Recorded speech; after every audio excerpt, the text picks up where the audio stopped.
my darling Fumi Nation. How are you? How are we? My name is Fumi Desalu-Vold. For those of you that are stopping by for the very first time, you're so very welcome indeed, my darlings. Hi guys, my name is ENITAN, hair coach. I am UK's first ever hair coach and a trichologist. We are a team of trichologists and hair coaches here in W6 London, and we help those who are desperate and have tried and everything else has failed. We look after those who have chronic scalp concerns, flaky, itchy scalp that's been going on for many years. We help those that have hair loss that has progressed instead of improved, and we help those that just generally want to have a better understanding of better quality hair, length, volume, and reduce that dryness. Visit us by clicking here.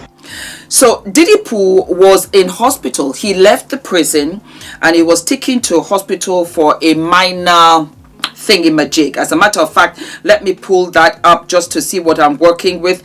Diddy in hospital. Okay. So the New York Post says that Diddy Combs was taken to a hospital under a cover of darkness, sources say. Sean Diddy Combs was taken to the hospital from a federal lockup in Brooklyn under cover of darkness last week, the Post can reveal. Sources confirmed that he was transported to a nearby hospital about 10 p.m. Thursday to undergo an MRI. The 55-year-old rap kingpin, who is awaiting trial on Dudadu trafficking charges, was taken from the notorious Metropolitan Detention Center in Brooklyn Hospital for the non-invasive test, a source tells page 6. So that's what's happening with Diddy. That's the update. I haven't done too much of him because, baby girl, I just need to take care of my mental health. I really do. And Diddy's situation it really overwhelms me because it's sad. It's sad on so many levels that I cannot begin to really and truly express it in words. But it's just sad. And I truly hope he gets whatever he deserves, whatever that might be. Now, I came upon this about a few days ago. And that was why I brought this Diddy up, because I haven't spoken to him for a while. And it was day 26, breaking down in tears while speaking about Diddy. And I think there were about 5 guys in the room, and it brought me to tears. Listen. I don't get it. I don't know why somebody would do that to a talented, passionate people. Yeah. Like, we talented, passionate people. I don't understand. No, it's okay, bro. I don't understand why someone would sit down and think about hurting someone. I don't know. Or laugh about it after they do it, Like, I don't get it. That's why I said none of them are innocent. I'm not here to expose anybody, but none of them are innocent, man. Like, none of them are innocent. Y'all all coming after this man for millions of dollars when y'all were a part of it as well. Y'all were down too. Like, that's not fair. That's not fair to him. It's not fair. Fair to me. It's not fair to people that with actual story that actually been affected by that, because then it make everybody seem like they just try out to get something or whatever, opposed to it being real people that went through real stuff. Did you ever confront Diddy about this? I kept trying to get in contact with him because all I wanted was an apology. All I kept saying, like, can you apologize? Like, could you just apologize for what I can't talk about right now? But I just wanted to apologize because something was wrong with me, man. Something was wrong. And like on your last Vlad interview, you could look at me and tell like something was wrong. Like I wasn't the enthused person. I wasn't cute. I looked like stressed. I looked like I was in a dark place. So like you could tell like something was wrong. Like, yeah. I didn't mean to go there. I'm sorry. It's all good. It's I'm all so good. sorry. This is real. And we gotta take a break. Yeah, let's take a break.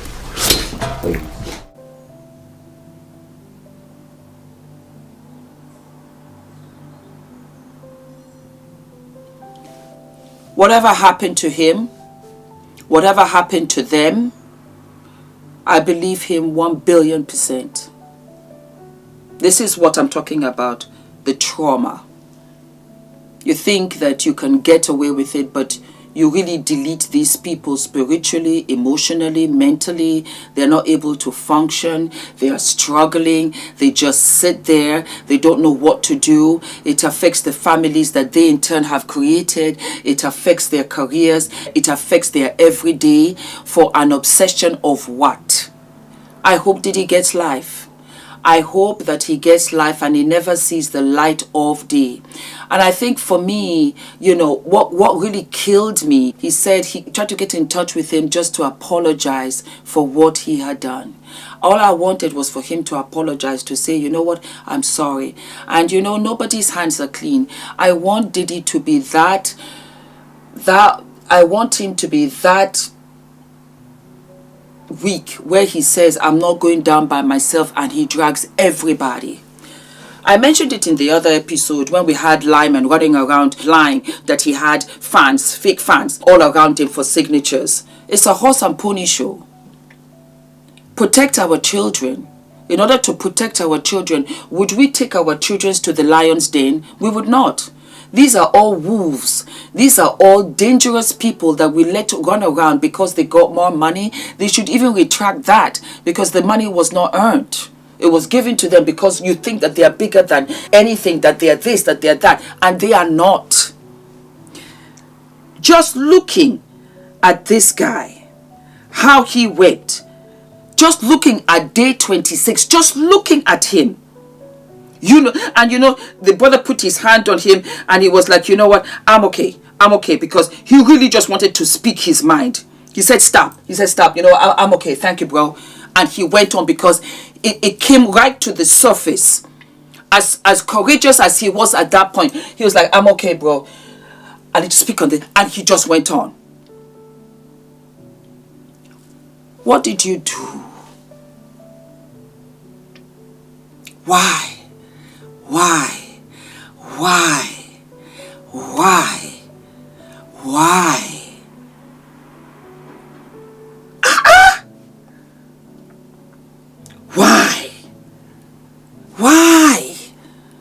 To all of these people, they cannot all be telling lies.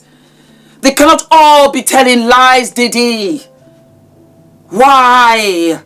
That's all I ask, because sometimes you just got to sit back. You know, for me, you know, as reporters, we just sit back, and sometimes when you read this, you have to gear yourself up, because promise you, baby, it wipes me out sometimes. Yes, it does. I am a mother. You know how I feel about children, about anybody, as a matter of fact. I just have a very, very soft heart. I cannot stand injustice. What is wrong, Diddy. You did this. Forget alleged. You did this to this guy. You did. And you couldn't even give him an apology.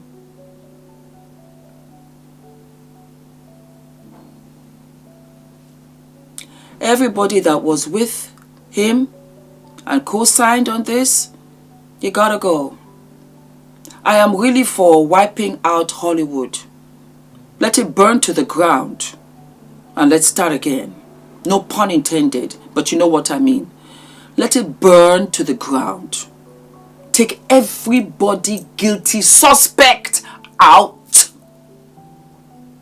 For the next generation, unless this is going to continue, this vicious cycle is going to, it will never stop until somebody stops it. Let it be this. Let's stop it. All the Diddy dams, all the this, take everybody out. All the sordid stuff, because you see, you know, it's like, it's like doing radiology. If you take everything out and you leave just this little bit, it's going to grow again. You have to take it from the roots and you have to take it out. They've destroyed this industry, and it's not safe for our children to be. It's not safe. It's not fair to say you drank, you got drunk, and so you deserve this. It's not fair. You should be able to go out and have a good time within reason. without anybody taking advantage of you, without anybody setting you up, without anybody abusing you, without anybody doing something to you without your consent, without anybody using you as a scapegoat in front of everybody for their pleasure. That in itself is also a death, because the person that arises from that is part of the person that died, and they suppress that in order for them to try to function in a world that will continue to judge them, because the crime is so heinous that you are asked, how did you find yourself in this? That's what I got from this little interview here. This man wept from his soul, and he still didn't have the courage to say what exactly happened to him. If this was your child, if this was your sister, your brother, your mother, that's all I'm saying. If we have this platform, we just have to really call it 100. And I'm just tired of trying to buffer here because you don't want to upset this person. No, I'm calling you out. Diddy, you are guilty of a whole bunch of things. You don't need to be out for anything. You don't need to be out for anything. You need to stay there. And you need to be an example of what is going to happen to you when we find the rest of you. Do not forget to like, to subscribe, hit the notification button, and I'll see you what? I'll see you sooner than later. All of my love. All right, we have an online webinar. Yes, my darlings, we have an online webinar on the 23rd of February from 3 p.m. to 5:30 p.m. It is going to be absolutely fabulous. Stepping out of the norm to run a successful business in the diaspora. Time with successful Black business owners, and you can tune in and be inspired and motivated and get that priceless advice, tips and tricks on how to keep up with your business. I am going to put the link for you below. You can scan, and then we have a surprise list of guest speakers. So darlings, do not forget to tune in on the 23rd for the webinar, online webinar, and it is called Stepping Out of the norm and finding out how to run your business, how to start your business, how to continue with the business that you have. It's going to be a sensational webinar, and it's a 2.5 hour run. You're going to live and love it. 23rd of February. The link will be below, and I will also put it down here below.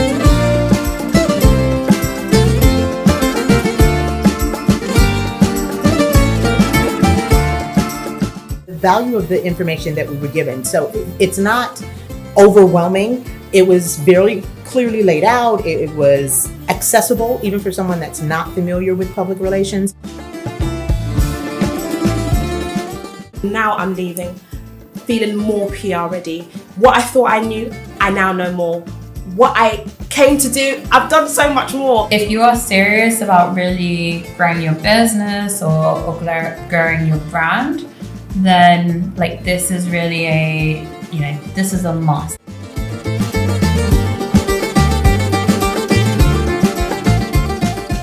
And I love the fact that I came away from it feeling and knowing that I now have a clear pathway for the things I want to do next for my business. I'm literally in awe.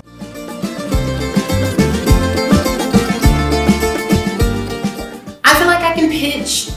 There's so many platforms that I've wanted to go on, so many podcasts or just things that I thought I can only dream about. But in this retreat and just through the classes and the sessions, I really learned how to actually reach out to those platforms, to those huge platforms. Know that when it comes to PR, Nina gonna put you together, okay? During our sessions, how she walked us through the playbook and she had us complete tasks. It gave us a sense of clarity.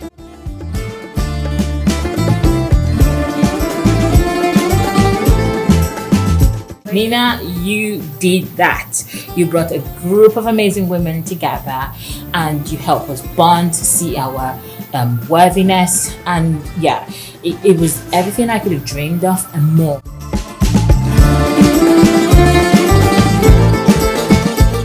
Yes, it's really been a unforgettable experience. This is by far the most impactful few days I've had in a very long time. Nina, you have no idea how profoundly your journey has impacted my journey. Don't even think about not signing up.